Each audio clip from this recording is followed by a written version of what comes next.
So yan ang papalitan ko ng preno.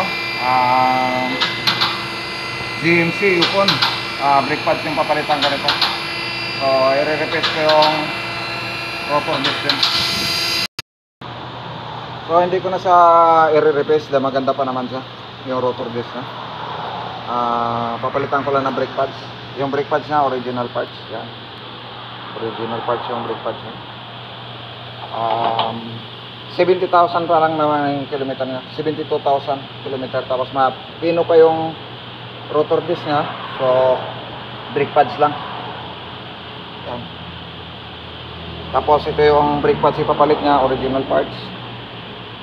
Kasi pag once na hindi original parts, mag-iingay din kasi pag once na magpreno pag mga katagalan. So yan, pag original parts, yung lifespan niya matagal. Ano yan? GMC Yukon. Bago modelo pa to siya. So, thank you for watching. God bless.